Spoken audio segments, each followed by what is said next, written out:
चर्चा का विषय है।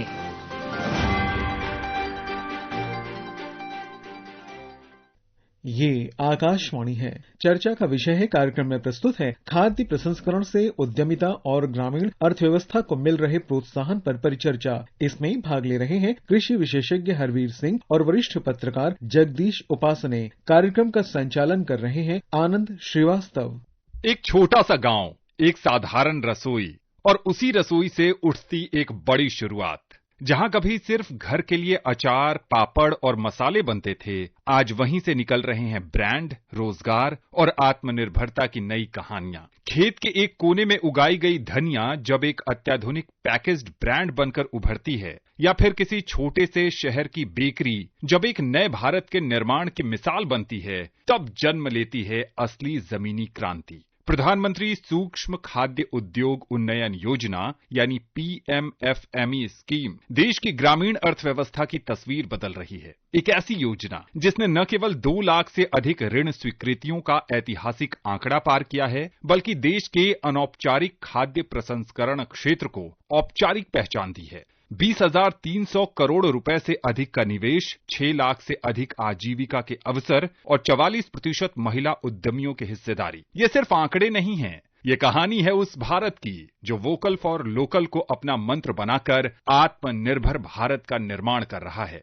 आज की इस विशेष चर्चा में हम गहराई से समझेंगे कि कैसे ये योजना वित्तीय समावेशन, तकनीक, ब्रांडिंग और मार्केट लिंकेज के जरिए हमारे किसानों और स्थानीय उद्यमियों को रोजगार मांगने वाले से रोजगार देने वाला बना रही है। साथ ही हम खाद्य प्रसंस्करण के क्षेत्र की भी चर्चा करेंगे। हमारे साथ मौजूद हैं वरिष्ठ पत्रकार जगदीश उपासने और वरिष्ठ कृषि एवं आर्थिक मामलों के विशेषज्ञ हरवीर सिंह जी। आप दोनों का बहुत बहुत स्वागत है। नमस्कार। नमस्कार। जगदीश जी, आपके साथ शुरुआत करते हैं। ये जो योजना है, इसने एक बहुत बड़ा मील का पत्थर स्थापित किया है अनौपचारिक सूक्ष्म इकाइयों को औपचारिक अर्थव्यवस्था में लाकर, और लगभग 75,000 से अधिक इकाइयां अब उद्यमी पंजीकरण, FSSAI और GST के दायरे में आ चुकी है। एक वरिष्ठ पत्रकार के रूप में आप इस फॉर्मलाइजेशन को केवल कर या विनियमन के चश्मे से अगर हटाकर व्यापक स्तर पर ग्रामीण अर्थव्यवस्था की दीर्घकालिक विश्वसनीयता और क्रेडिट योग्यता के संदर्भ में देखें तो क्या समझते हैं आप? देखिए, मुझे लगता है कि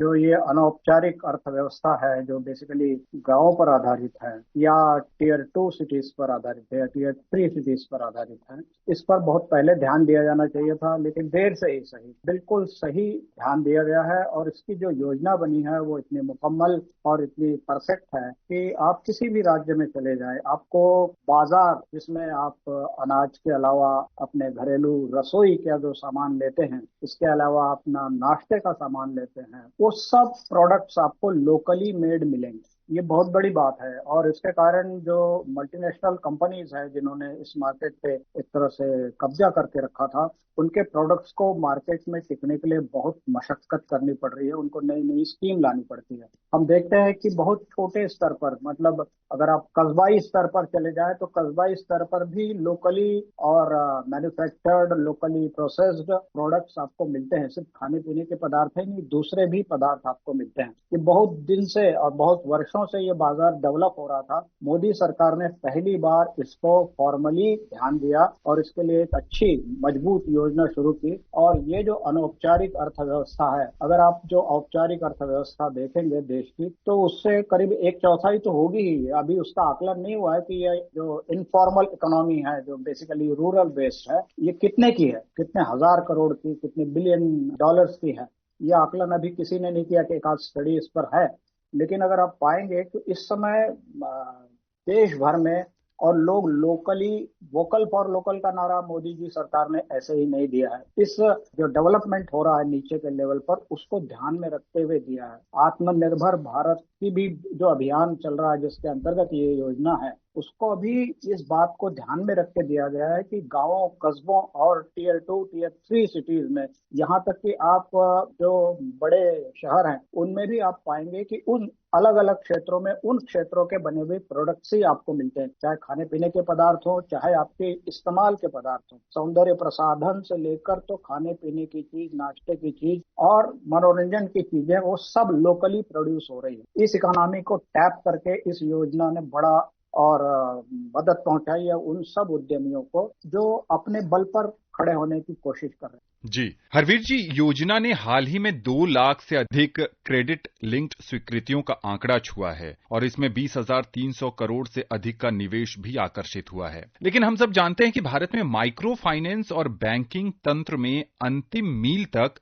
क्रेडिट डिलीवरी एक बड़ी चुनौती रही है। आपसे समझना चाहेंगे कि इस योजना में ऐसा क्या अलग रहा जिसने बैंकिंग तंत्र के प्रति सूक्ष्म उद्यमियों का जो हिचकिचाहट का भाव है उसे तोड़ा? क्या बैंक अब सूक्ष्म खाद्य प्रसंस्करण को कम खतरे वाला क्षेत्र मानने लगे हैं? एक तो ये अपने आप में हमारे सामने बहुत बड़ी अपॉर्चुनिटी जो खाद्य प्रसंस्करण क्षेत्र है उसमें हमारे लिए है।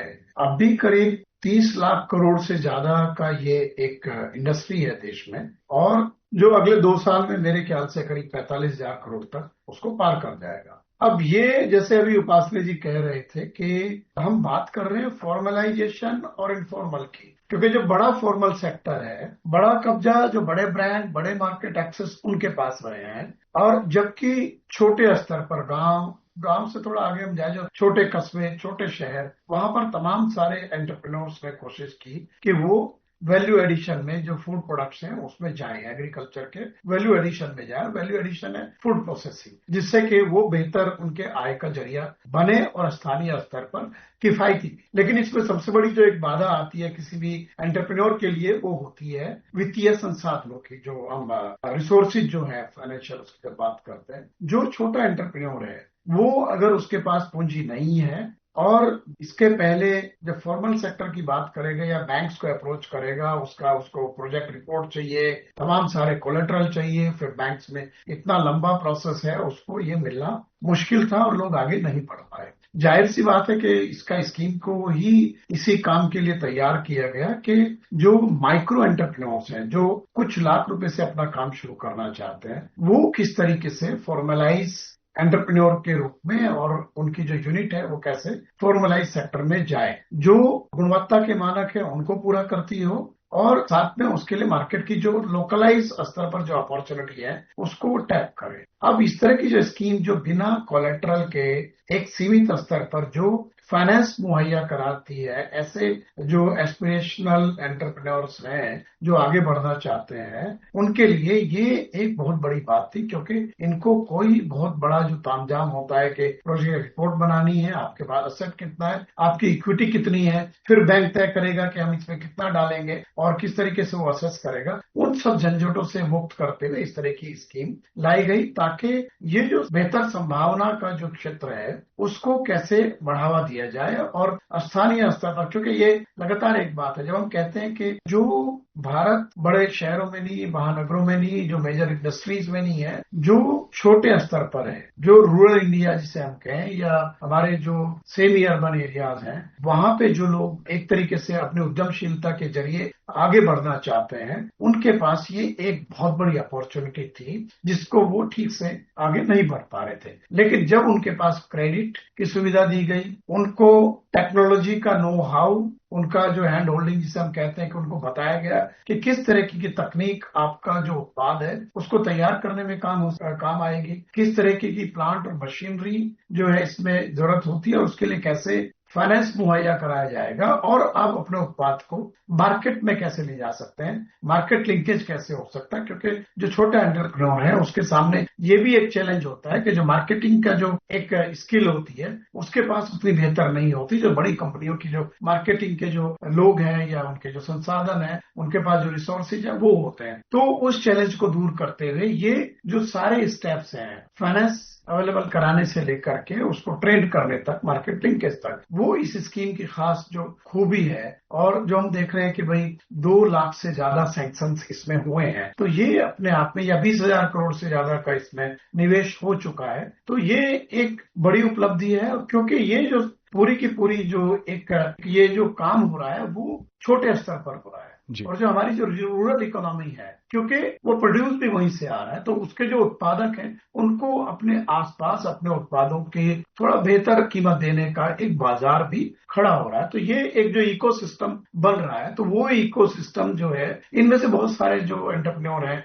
वो फिर माइक्रो से स्मॉल में जा सकते हैं, फिर वो और बड़े हो सकते हैं और बड़े हुए हैं लोग। इस तरीके के उदाहरण, जैसे 2 उदाहरण इस आर्टिकल की बात आपने जिक्र किया जिस तरह से छोटी जगहों पर इस तरीके की तमाम सारी जो कहानियां सामने आती हैं और उसी रास्ते चल के देश में कई बड़ी कंपनियां एस्टेब्लिश हुई है। तो ये जो अपॉर्चुनिटी है उसको एक्सप्लॉइट करने का और लोगों को स्थानीय स्तर पर बेहतर रोजगार के साथ में उनकी जो इकोनॉमी जो है उसको बड़ा करने का एक अच्छा एक तरीके से एक ये स्कीम बनी और उसका फायदा लोग उठा रहे हैं। उसके नतीजे आने वाले दिनों में हमें और ज्यादा देखने को मिलेंगे। जैसे मैंने कहा कि जो फूड प्रोसेसिंग सेक्टर है वो काफी तेजी से ग्रो कर रहा है हमारे देश में। जिस तरह से लोगों की इकोनॉमी कंडीशन बदल रही है, उनके जो हाथ में अधिक पैसा आ रहा है तो वो प्रोसेस फूड की तरफ जा रहे हैं और उनको फिर ये है कि जो सिर्फ बड़ी कंपनियां हैं उनकी तरफ न जाकर के जो स्थानीय स्तर पर उत्पाद उपलब्ध है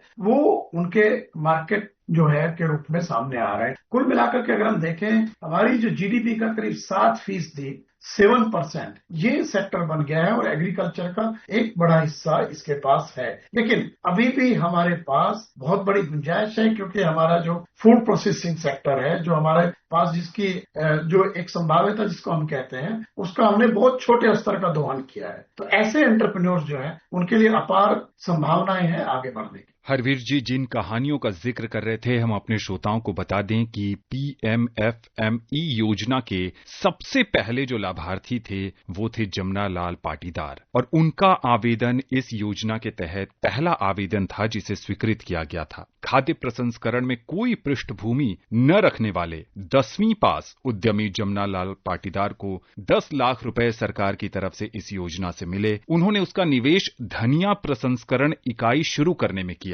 योजना के तहत उन्हें वित्त, मशीनरी और मार्गदर्शन प्राप्त हुआ और उनका विचार एक सफल उद्यम में बदल गया और आज उनके पास 5 से ज्यादा लोग हैं जो उनके लिए काम करते हैं और उनका व्यापार बहुत तेजी से फल फूल रहा है। जमुना लाल पाटीदार की ये कहानी हम सबको बताती है कि अगर आपके पास कुछ करने का जज्बा है और आपके पास एक विजन है, एक सोच है, एक प्लान है, तो उस प्लान को आगे बढ़ाने में इस तरह की जो सरकारी योजनाएं हैं वो बहुत मददगार साबित हो रही हैं। जगदीश जी, अगर खाद्य प्रसंस्करण की बात को हम आगे बढ़ाएं तो एक बड़ी चुनौती ये आती है कि अगर हमें वित्तीय सहायता मिल भी जाए तो जो छोटे स्तर के जो स्टार्टअप शुरू करने वाले लोग हैं या जो गांव के दूर दराज के किसान हैं, गुणवत्ता नियंत्रण कैसे करें, शेल्फ लाइफ को कैसे बढ़ाया जाए, जो मॉडर्न डे की पैकेजिंग है और राष्ट्रीय बाजारों तक पहुंच बनाना, उनके लिए आज भी कहीं ना कहीं चैलेंजिंग होता है। क्या आप देखते हैं कि इस दिशा में किस तरह के परिवर्तन लाने की जरूरत है और कितना बदलाव पिछले 1 दशक में आया है? देखिए, ये चैलेंज तो है और ये चुनौती भी है उन सब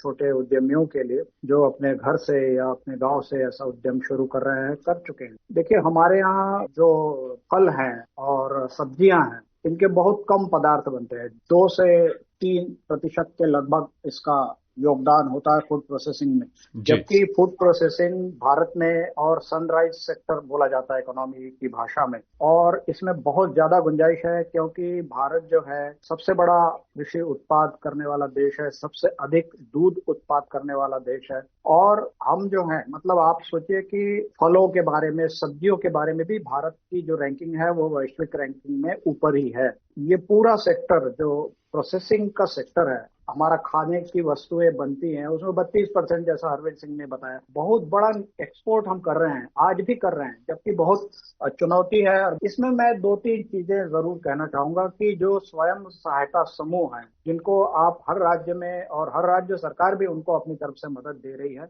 आप किसी भी राज्य में चले जाए, लोकल अखबार उठा के देखें तो हर दूसरे दिन कोई ना कोई एक सक्सेस स्टोरी आपको जरूर मिलती है। कोई एग्रीकल्चर में ग्रेजुएट अपने गांव में जाकर एग्रीकल्चर एक स्टार्टअप शुरू करता है और 200-500 किसानों को अपने साथ जोड़ता है, उनको नई टेक्निक सिखाता है। 3D प्रिंटिंग की जो टेक्नोलॉजी है आप छोटे शहरों तक पहुंच गई है और लोग उससे कर रहे हैं आपको, लेकिन उनको एक विशेषज्ञ सहायता की जरूरत जरूर है, उनको ब्रांडिंग ठीक से करने की जरूरत। अभी जो प्रोड्यूस वो तैयार करते हैं वो इतना ही होता है कि वो लोकली खप जाए, और इसका उद्देश्य भी मुझे यही होना चाहिए कि और जो प्रोडक्ट बाहर जाते हैं, जैसे डेयरी प्रोडक्ट्स हैं जो हम एक्सपोर्ट करते हैं, जैसे फ्रूट्स और वेजिटेबल्स हैं, वो फल, और उसके जो प्रोसेस्ड हैं पदार्थ, वो सारे, और जो अब मिलेट्स आ गए, मिलेट्स के कई पदार्थ बनकर एक्सपोर्ट हो रहे हैं। हमारा जो खाद्यान्न है उसकी क्वालिटी के बारे में हमारा जो एक्सपोर्ट हो रहा है उसमें कहीं कोई एकाध कोई खेप वापस आती होगी, अदरवाइज वो सब मार्केट में खपता है। आप यूरोप में घूम कर आइए, आपको भारत के हजारों छोटे प्रोडक्ट्स मिलेंगे जो सीधे एक्सपोर्ट होते हैं। लोग अमेजोन पर उसको ऑर्डर करते हैं और लोग खरीदते हैं। तो इसका मतलब है कि इसमें इतना बड़ा, इसको सनराइज सेक्टर ऐसे ही नहीं कहते, इसमें इतना ज्यादा स्कोप है कि ये हमारी फॉर्मल इकोनॉमी के आधे के करीब पहुंच सकता है।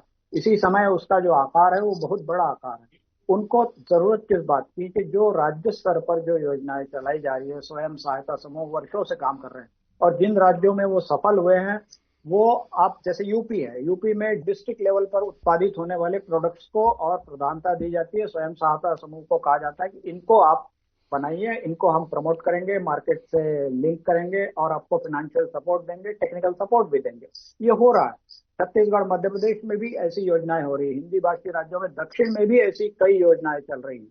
अगर स्टेट गवर्नमेंट्स इसको सीरियसली लेती है, ये केंद्र की योजना बहुत अच्छी योजना है। ये मैं समझता हूँ कि जो सहायता राज्यों से मिल रही है उसके ऊपर है। अब 4 लाख से अधिक स्वयं सहायता समूहों के सदस्यों को इस योजना का लाभ मिला, और 75,000 से ज्यादा प्रोडक्ट अगर इसमें लिस्टेड हुए जीएसटी में, एफएसएसआई में, तो ये बहुत बड़ी बात है। इसमें जो टेक्निकल असिस्टेंस है वो जरूर मिलना चाहिए। मिलेट्स जब से आए हैं, मिलेट्स पर आधारित खाद्य पदार्थ और प्रोसेस फूड बहुत बड़े पैमाने पर बन रहे हैं जहां मिलेट्स होते हैं।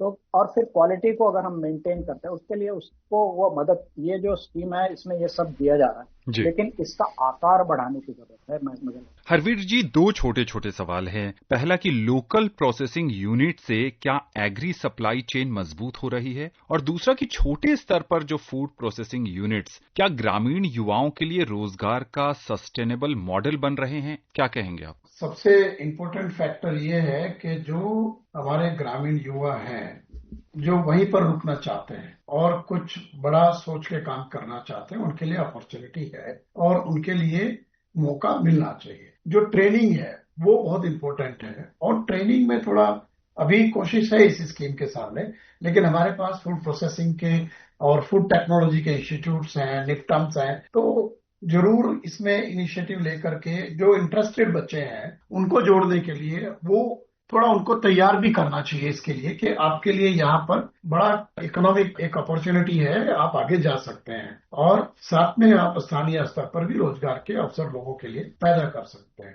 फूड में ये फैक्टर जरूर है कि जो गुणवत्ता है और हाइजीन है, हमारा एफएसएसएआई है, उसके जो मानक हैं, उसके स्टैंडर्ड्स जो हैं, क्योंकि ये स्वास्थ्य से जुड़ा मसला है, तो वो उनको पूरा करते हुए ही अपने प्रोडक्ट्स को आगे लाएं। क्योंकि अगर आप जो फूड अथॉरिटी के जो स्टैंडर्ड्स हैं अगर आप उनको पूरा करेंगे और आपका प्रोडक्ट्स उस तरीके से बाजार में लोगों तक पहुंचेगा, तो इससे फिर कोई फर्क नहीं पड़ता कि आप स्थानीय स्तर पर बना रहे हैं या कोई बहुत बड़ी कंपनी बना रहे हैं, क्योंकि आप उसी लेवल पर उसकी क्वालिटी जो है, उसकी हाइजीन उस स्तर पर ला रहे हैं और आप कम्पीट कर सकते हैं, क्योंकि आपके ओवरहेड्स कम है, आप सोर्सिंग वहीं कर रहे हैं, आपकी जो चेन है सोर्सिंग से लेके मार्केटिंग तक की वो बहुत बड़ी नहीं है, तो इसलिए आपके एक्सपेंसेस जो है वो इकोनॉमिकल है दूसरों के मुकाबले। तो ये एक अच्छा बहुत ही मॉडल कामयाब हो सकता है, और इसको क्योंकि बात इसमें फॉर्मलाइजेशन से हो रही है, क्योंकि इनफॉर्मल इकोनॉमी में जो लोग हैं उनको फॉर्मल इकोनॉमी की तरफ बढ़ाना है हमें, और उसमें उनके जो एफएसएसएआई के उनके पास सर्टिफिकेट्स हो, उनके पास जो है ये बाकी टैक्सेशन की फॉर्मेलिटीज हो, वो सब इसका पार्ट है। तो मेरे ख्याल से ये एक बड़ी मुहिम के रूप में धीरे धीरे जैसे, लेकिन ये भी रीजनेबल नंबर आ गया है। अगर 20,000 करोड़ के इन्वेस्टमेंट की हम बात कर रहे हैं तो वो बहुत छोटा इन्वेस्टमेंट नहीं है, और इसके फुटप्रिंट्स पूरे देश में मिलेंगे। इनको थोड़ा और बड़ा करने की जरूरत है मेरे ख्याल से। और हम देख रहे हैं, अगर आप जाएंगे मार्केट्स में, बहुत सारे ऐसे एंटरप्रेन्योर्स हैं, बहुत बेसिक चीजें जो है मल्टीपल उसके प्रोडक्ट्स बना करके, चना में, मक्का में, और बहुत सारी है। जैसे मैंने मिलेट्स की बात की, मैं कुछ महिलाओं से एक बार मिला था, हमारे एक कार्यक्रम में वो आए उड़ीसा से। उन्होंने कहा कि जब ये हॉकी कप एक वहां पर जब हुआ था भुवनेश्वर में, वहां पर उनको अच्छा मार्केट मिला और अच्छे दाम मिले, क्योंकि मिलेट के बिस्किट्स जो है उनके बहुत बेहतर तरीके से उनको मार्केट मिला और पसंद किया गया। तो ये मतलब इस तरीके की जो अपॉर्चुनिटीज आती हैं मार्केट एक्सेस में, हमें इस बात का भी ख्याल रखना होगा कि जहां इस तरह का कैप्टिव मार्केट होता है, कोई बड़े आयोजन होते हैं, वहां पर इन लोगों को मार्केट एक्सेस दिलवाना चाहिए, जिससे कि इनके जो बेहतर गुणवत्ता के उत्पाद हैं वो लोगों के बीच में पहचान बनाए और ये जो मार्केटिंग है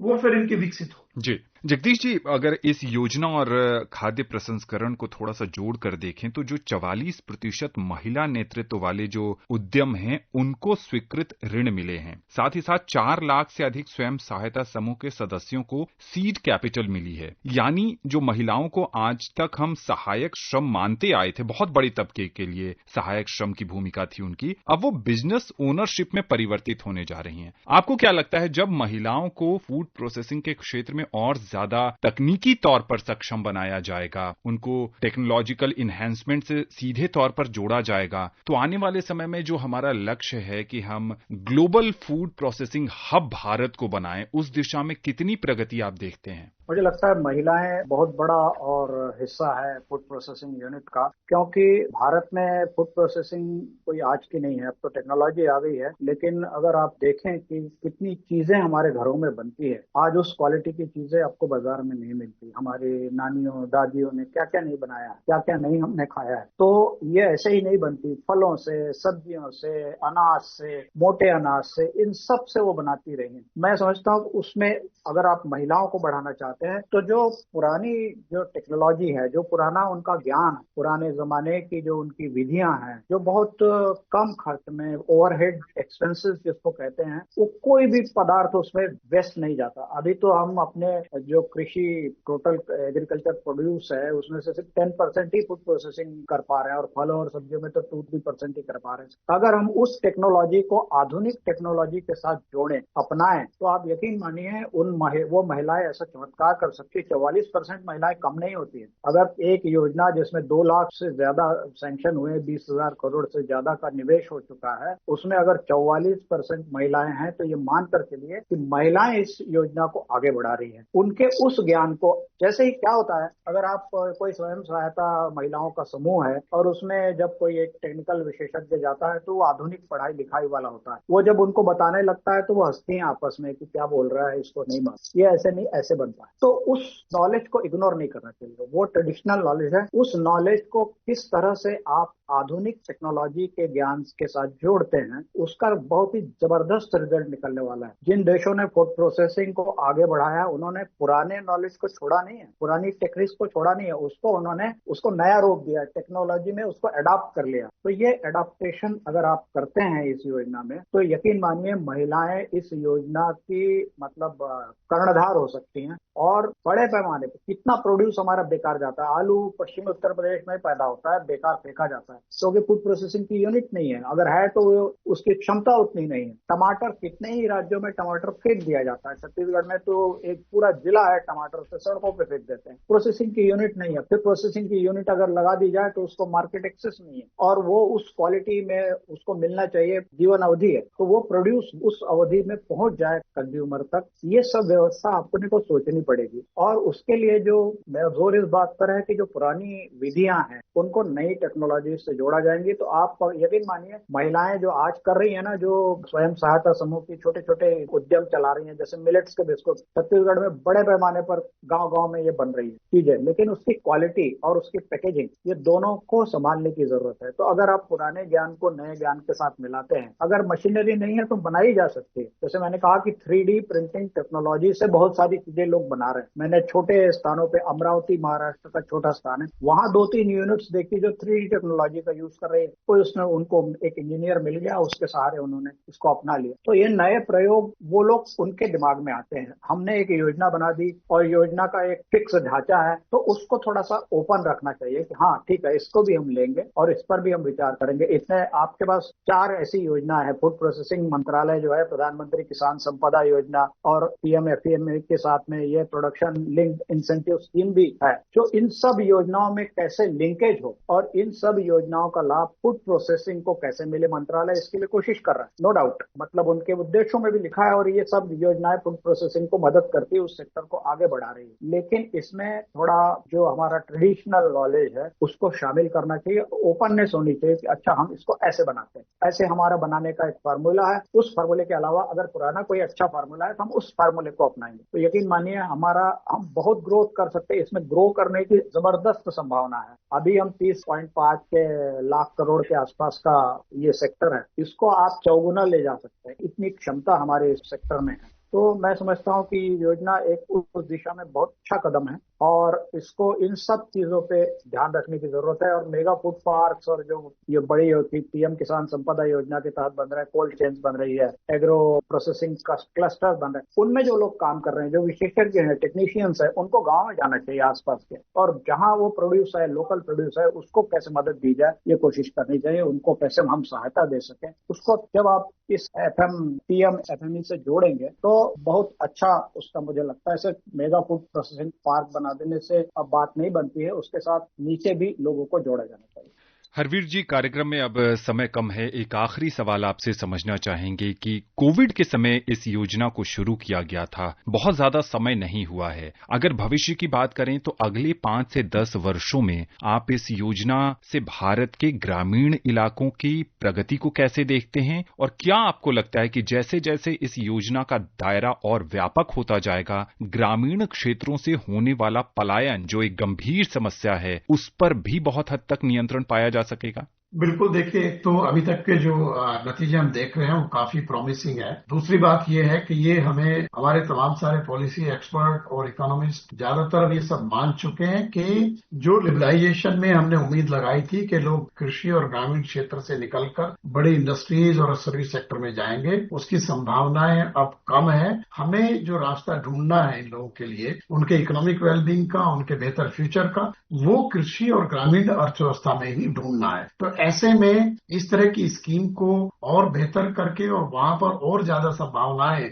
पैदा करके क्या हम कर सकते हैं, कैसे बड़ा निवेश ला सकते हैं, वो करना पड़ेगा और करना चाहिए। मैं एक छोटा सा एग्जांपल बताऊं कि बिहार में कुछ इस तरीके का एक छोटे स्तर पर सोलर पावर्ड कोल्ड रूम बनाए, बहुत ही पायलट लेवल पे, और उसमें महिलाओं ने अपने जो, जैसे उपासनी जी बता रहे थे कि किस तरीके से हमारे फल और सब्जियां वेस्ट हो जाती हैं बड़े पैमाने पर, उन्होंने उसमें रखना शुरू किया और उनको एक मेंबर बना करके किया गया काम। तो ये छोटा सा काम था, लेकिन उनके लिए एक बहुत बड़ा बदलाव आया, क्योंकि उनका वेस्टेज कम हो गया, उनके प्रोड्यूस को बेहतर दाम मिलने की स्थिति पैदा हो गई। इसमें भी हमें ये भी देखना पड़ेगा कि जो शेल्फ लाइफ जिस तरीके के प्रोडक्ट प्रोसेस होकर के आते हैं उनका अगर कम है, तो कम्युनिटी लेवल पर उनके लिए ये इस तरीके के कलेक्टिव जो अप्रोच के जरिए जो फैसिलिटी है, उसमें भी साथ में इन्वेस्टमेंट करना पड़ेगा, और उसके लिए कहीं न कहीं कोई ऐसा तंत्र सरकार को बनाना चाहिए जो इनके साथ सीधा जुड़ सके। छोटे छोटे कदम जब एक दिशा में बढ़ते हैं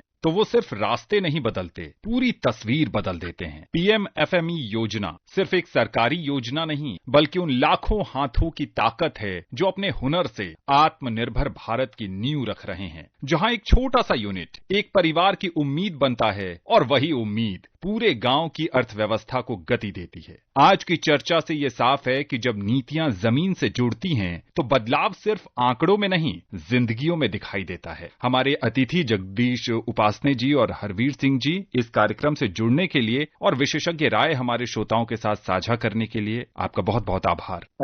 धन्यवाद। अभी आप सुन रहे थे खाद्य प्रसंस्करण से उद्यमिता और ग्रामीण अर्थव्यवस्था को मिल रहे प्रोत्साहन पर परिचर्चा। इसमें भाग ले रहे थे कृषि विशेषज्ञ हरवीर सिंह और वरिष्ठ पत्रकार जगदीश उपासने। कार्यक्रम का संचालन कर रहे थे आनंद श्रीवास्तव। ये कार्यक्रम आकाशवाणी के समाचार सेवा प्रभाग द्वारा प्रस्तुत किया गया। इसे आप हमारे mobile app news on AIR और YouTube channel news on AIR official पर भी सुन सकते हैं। इस कार्यक्रम के संबंध में अपनी प्रतिक्रिया आप हमें ईमेल या व्हाट्सएप के माध्यम से भेज सकते हैं। ईमेल का पता है airnsdtalks@gmail.com और व्हाट्सएप नंबर है 9289094044।